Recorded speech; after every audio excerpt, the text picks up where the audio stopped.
మనందరి అభిమాన నాయకులు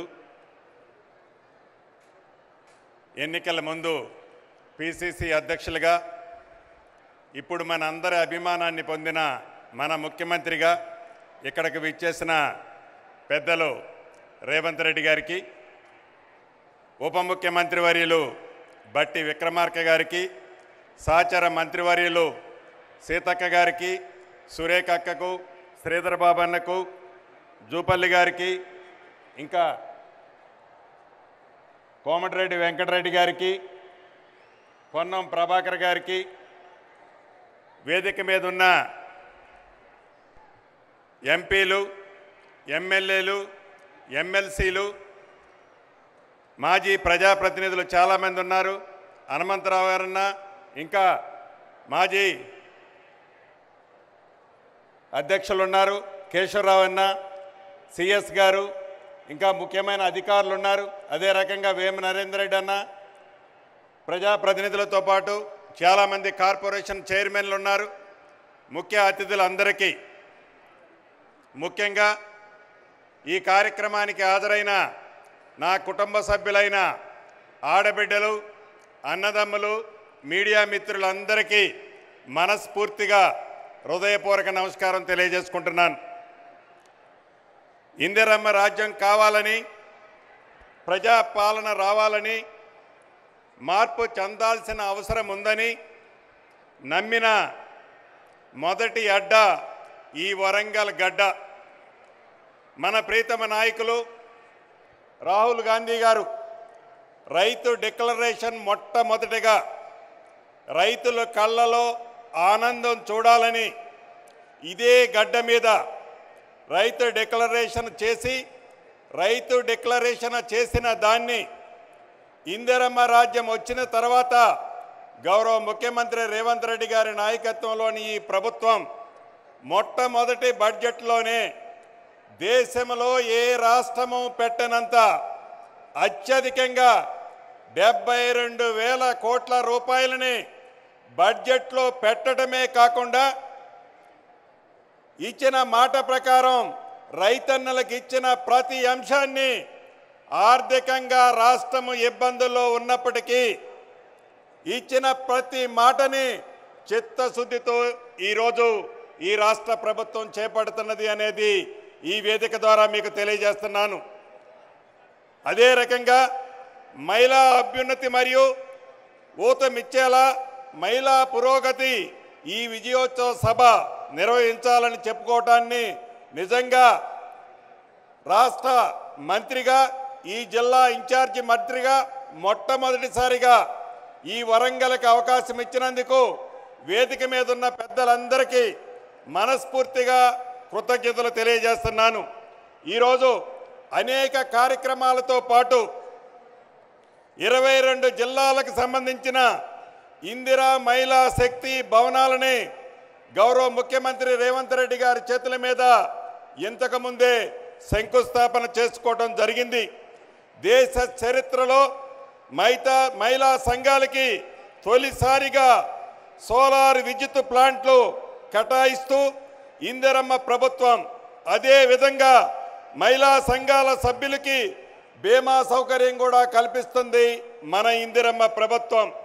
ప్రజాపాలన కార్యక్రమంలో 6 గ్యారంటీల్లో ఎన్నికల ముందు ఏవైతే హామీలు ఇచ్చిందో ఆనాటి పిసిసి అధ్యక్షులు, ఈనాటి గౌరవ ముఖ్యమంత్రి గారు ఇచ్చిన మాట ప్రకారం మొట్టమొదటిగా మహిళలకి ఉచిత బస్సు సౌకర్యాన్ని కల్పించడం జరిగింది.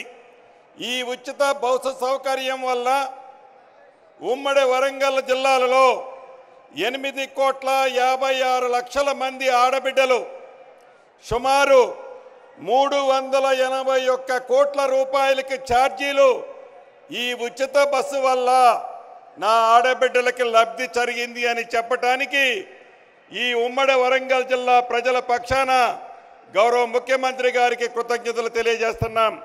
అదే రకంగా మహాలక్ష్మి పథకం ద్వారా ప్రతి ఆడబిడ్డకి ఏదైతే ఇందిరమ్మ రాజ్యం వచ్చిన తర్వాత 500 రూపాయలకే గ్యాస్ ముద్దిస్తామని చెప్పాం. ఇచ్చిన మాట ప్రకారం ఈ ఉమ్మడి వరంగల్ జిల్లాకి 5,85,000 మహిళలకు సుమారు 104 కోట్ల విలువ చేసే సబ్సిడీని అంటే 500 రూపాయల కంటే పైనున్న డబ్బుని వారు కొన్న తర్వాత వారి ఖాతాల్లోకి కేవలం ఉమ్మడి వరంగల్ జిల్లాలోనే 104 కోట్లు ఆడబిడ్డల ఖాతాలోకి గ్యాసు నిమిత్తం వేయటం జరిగింది. అదే రకంగా గృహజ్యోతి కార్యక్రమం ద్వారా గౌరవ ఉప ముఖ్యమంత్రి బట్టి విక్రమార్క గారు అనేక ప్రాంతాలకు తిరిగి అనేక ప్రజలని వారి దగ్గర నుంచి సేకరించిన వివరాల ప్రకారం అద్భుతంగా ఈ గృహజ్యోతి కార్యక్రమాన్ని చేపట్టడం జరిగింది. ఈ ఉమ్మడి వరంగల్ జిల్లాలోనే సుమారు 5,27,000 మందికి 200 యూనిట్లు ఉచిత పవర్ ఇవ్వటం వల్ల సుమారు 128 కోట్లు ఈ 5,27,000 కుటుంబాలకి లబ్ధి జరిగిందని చెప్పడానికి చాలా సంతోషిస్తున్నాను. అదే రకంగా రాజీవ్ ఆరోగ్యశ్రీ కార్యక్రమం ద్వారా ఇందిరమ్మ రాజ్యం రాకముందు పేదవాళ్లకు జబ్బు చేస్తే 5 లక్షల రూపాయల వరకే ఆనాటి కార్యక్రమంలో లబ్ధి జరిగేది. ఎన్నికల్లో వాగ్దానం చేసిన దాని ప్రకారం ఇందిరమ్మ రాజ్యంలో ఇప్పుడు 10 లక్షల రూపాయలు పేదవాళ్లకు జబ్బు చేస్తే ఇవ్వటం జరుగుతుంది. ఈ ఉమ్మడి వరంగల్ జిల్లాలో 3,16,100 మందికి ఈ రాజీవ్ ఆరోగ్యశ్రీ ద్వారా లబ్ధి జరిగింది. సుమారు 174 కోట్లు పేదవాళ్లకు జబ్బు చేస్తే ఈ రాజీవ్ ఆరోగ్యశ్రీ కార్యక్రమం ద్వారా పేదవాళ్ళని ఆదుకున్నది ఈ ఇందిరమ్మ ప్రభుత్వం.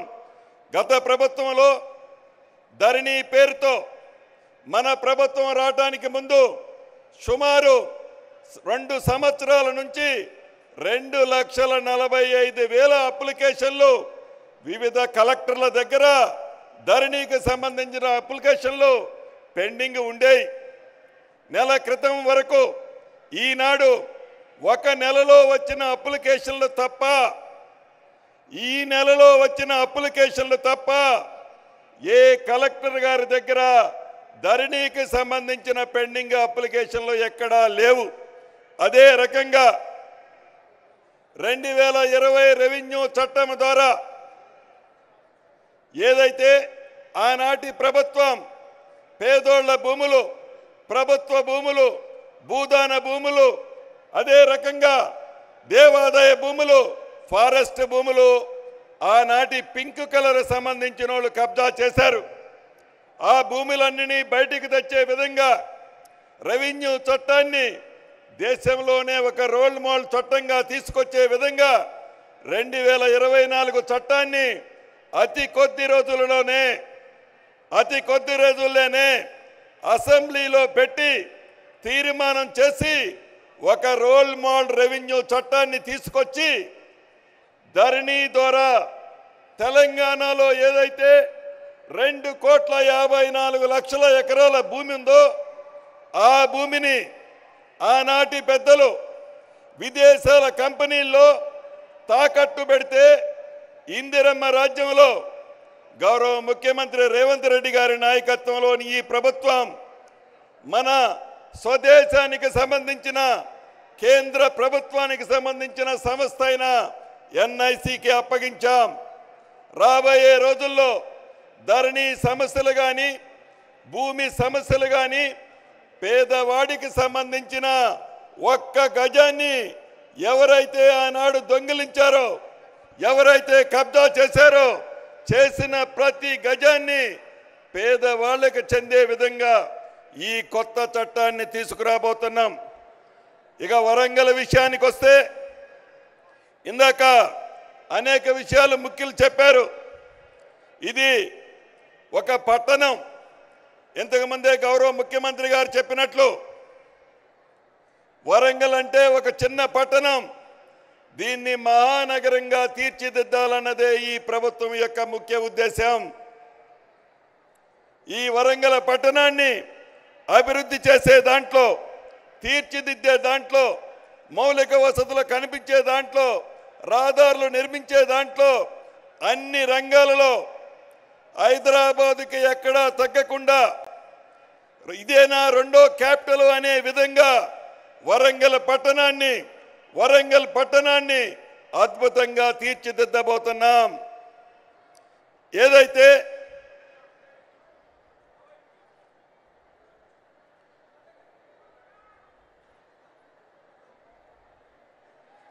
ఆనాటి ప్రభుత్వం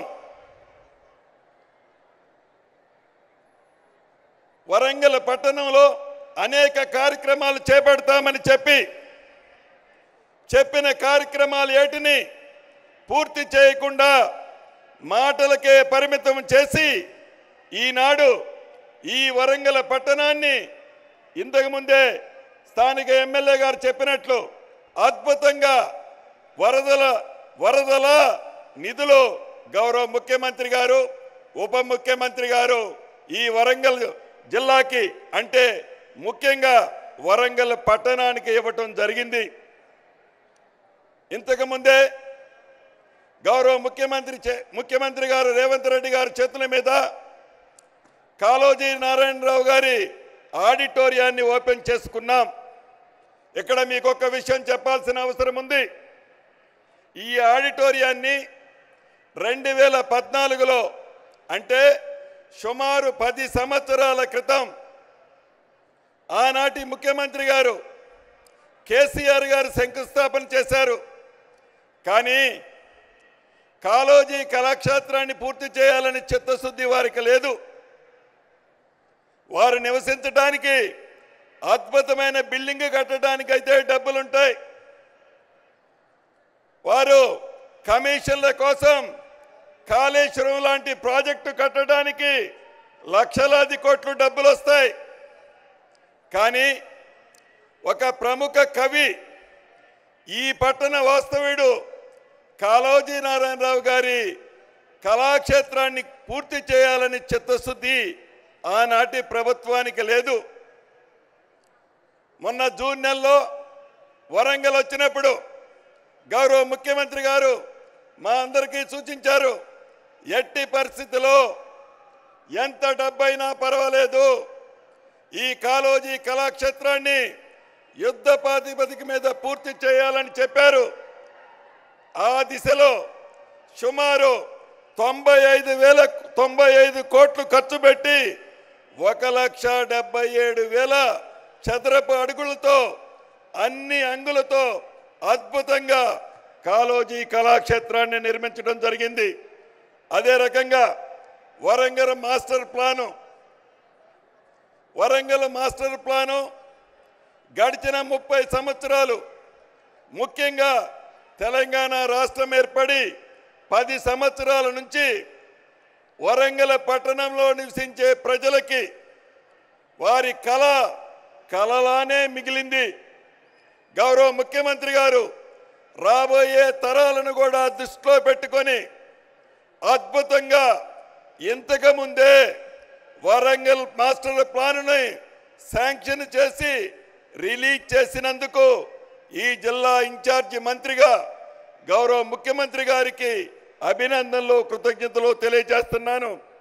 ఇది సుమారు 1805 చదరపు కిలోమీటర్లతో అన్ని అంగులతో ఆర్భాటంగా ఈ వరంగల్ పట్టణానికి అన్ని వసతులు వచ్చే విధంగా ఈ మాస్టర్ ప్లాన్ని నిర్మించుకోవడం జరిగింది. ఇక ఇన్నర్ రింగ్ రోడ్డు 45 కిలోమీటర్లు ఉంది. ఈ 45 కిలోమీటర్లకి 572 కోట్ల అవసరం ఉంది. ఈ inner ring road Kakatiya university నుంచి కాజీపేట, తిమ్మాపూర్, ఎన్మాముల, పైడిపల్లి కలుపుతూ నిర్మిస్తారు. ఈ ఇన్నర్ రింగ్ రోడ్డుని 3 విడతల్లో కంప్లీట్ చేయాలన్నది ఈ ప్రభుత్వం యొక్క ఆలోచన. అదే రకంగా భద్రకాళి ఆలయానికి 30 కోట్లు శాంక్షన్ చేసి అద్భుతంగా భద్రకాళి ఆలయాన్ని భద్రకాళి ఆలయ పరిసర ప్రాంతాల్ని ఈ ప్రభుత్వం అద్భుతంగా తీర్చిదిద్దనుంది. వివిధ నిధుల నుంచి ఇప్పటి వరకు ఇందిరమ్మ రాజ్యం వచ్చిన తర్వాత గౌరవ ముఖ్యమంత్రి రేవంత్ రెడ్డి గారి నాయకత్వంలోని ఈ ప్రభుత్వం ఈ ఉమ్మడి వరంగల్ జిల్లాకి 5,213 కోట్ల రూపాయలు శాంక్షన్ చేయటం జరిగింది. దీంట్లో 4,170 కోట్లు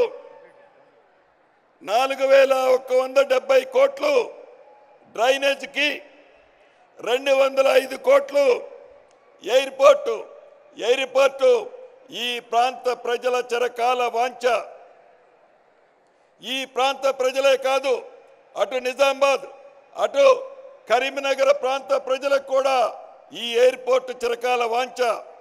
ఈ చిరకాల వాంఛని ఇందిరమ్మ రాజ్యంలో గౌరవ ముఖ్యమంత్రి రేవంత్ రెడ్డి గారి నాయకత్వంలోని ఈ ప్రభుత్వం అతి కొద్ది రోజుల్లోనే ప్రారంభించుకోబోతున్నాం.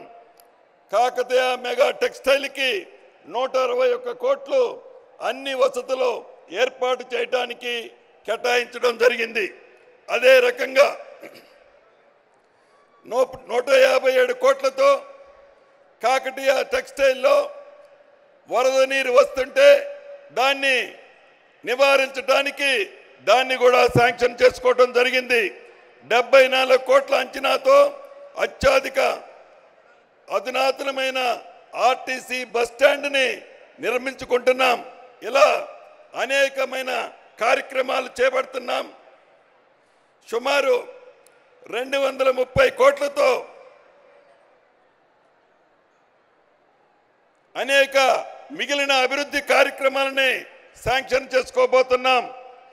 ఇంతకుముందే జనగాం జిల్లా స్టేషన్ గన్పూర్లో కూడా 26 కోట్ల రూపాయలతో డివిజనల్ స్థాయి కార్యాలయ సముదాయాలని అన్ని ఒక దగ్గర ఇంటిగ్రేటెడ్ సముదాయాన్ని కూడా నిర్మించుకోబోతున్నాం. ఇంతకుముందు సురేఖక్క అనేక సార్లు గౌరవ ముఖ్యమంత్రి గారి దగ్గర ఉన్నప్పుడు నేను వింటుండేవాడిని, గుడి, చర్చి, మసీదుకి నాకు 3 కోట్లు కావాలని గట్టిగా పట్టుబట్టేది. గౌరవ ముఖ్యమంత్రి గారు ఆ 3 కోట్లు కూడా శాంక్షన్ చేసినందుకు కృతజ్ఞతలు చెప్తున్నాను. ఇలా అనేక కార్యక్రమాలు వరంగల్ జిల్లాని హైదరాబాద్ తర్వాత అన్ని రంగాలలో తీర్చిదిద్దే విధంగా అద్భుతంగా హైదరాబాద్తో సమానంగా వరంగల్ జిల్లాని నిర్మించాలన్నదే ఈ ప్రభుత్వం యొక్క ఆలోచనని తెలియచేసుకుంటూ, ఇంత పెద్ద ఎత్తున నిధులు ఇచ్చినందుకు గౌరవ ముఖ్యమంత్రి గారికి వరంగల్ జిల్లా ప్రజల పక్షాన అభినందనలు, కృతజ్ఞతలు తెలుపుతూ సెలవు తీసుకుంటున్నానన్న. Thank you very much.